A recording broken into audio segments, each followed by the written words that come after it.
Bonjour, donc présentation du LMC 6762 qui est un comparateur sorti push-pull.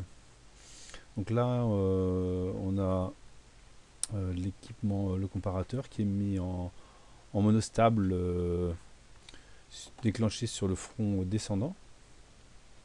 Donc au monostable, je rappelle, donc on a un front descendant ou montant et puis on a une durée qui est fonction des composants qu'il y a autour du comparateur ou autour du monostable ici.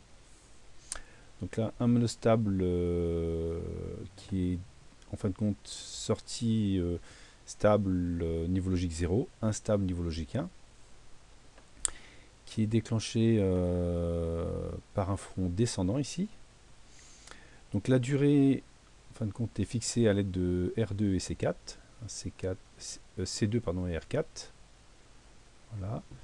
Les résistances R1 et R2 fixent le potentiel continu à 2,5 volts, c'est-à-dire à V plus divisé par 2. Et en fin de compte, le comparateur change d'état. Donc quand V2 est supérieur à ici V plus divisé par 2, c'est-à-dire si on met 5 volts, si V2 est supérieur à 2,5 volts, et bien V plus est supérieur à V moins, donc on a 5 volts en sortie, ou V plus, voilà. Donc le condensateur se charge. Et quand il atteint la tension V plus divisé par 2, en fin de compte, il bascule parce que V plus devient inférieur à V moins et donc il revient sur niveau logique 0 si on a alimenté entre V plus et la masse. La diode D2 est là pour décharger le condensateur rapidement hein,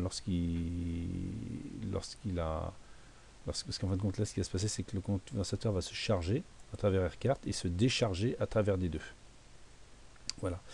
Alors j'ai rajouté quelques éléments sur la simulation. Hein. Donc j'ai rajouté une diode D3 qui permet d'écréter si on regarde les oscillogrammes, donc là la tension d'entrée et là la tension ici, hein, si on regarde l'oscillogramme ici.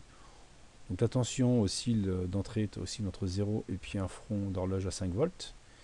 Et la tension rouge, on voit qu'on écrète à 6 volts, hein, grosso modo, et puis on descend à moins 1 volt. Donc les deux diodes D3 et D4 sont là pour écréter le signal d'entrée. Hein. Là ici V- est de base, on oscille autour de 2,5 volts, hein, ce qu'on voit ici, on est bien autour de 2,5 et là on a 2,5 sur le signal. Sur le front montant on monte à 5,5, sur le front descendant on descend à moins 1. Donc voilà pour cette première partie. Après qu'est-ce que l'on voit? Donc là j'ai mis un digital analysis, donc on voit que là on a le signal d'entrée. Donc on voit qu'on a une perturbation hein, sur le front montant, on voit que la sortie passe à 1 brièvement, et sur le front descendant, on a la durée du monostable. Donc cette durée est fonction de quoi? Il est fonction de plusieurs paramètres. Il est fonction du point de polarisation ici, qui est de 2,5, hein, parce qu'on a un mégome, un mégome. Il est fonction de la constante de charge R2 fois R4 pardon, fois C2, voilà. Voilà, donc cette durée en fin de compte est fonction de ce paramètre là et puis la fonction, donc là C2 va se charger et donc le potentiel en V plus va s'écrouler au fur et à mesure, et quand C2 sera chargé, ici on aura bien 0, mais on n'atteindra pas 0 parce qu'on commute à 2,5.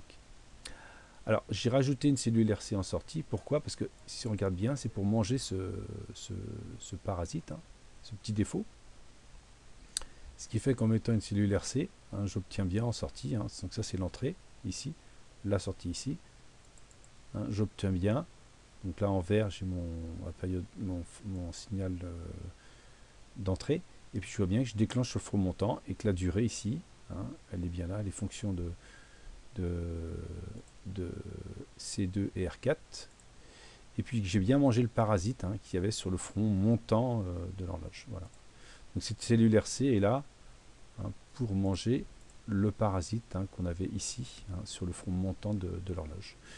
Donc voilà un monostable autour d'un comparateur avec deux diodes de protection en entrée et puis une cellule RC pour manger le défaut sur le front montant. Voilà, bonne fin de journée, au revoir.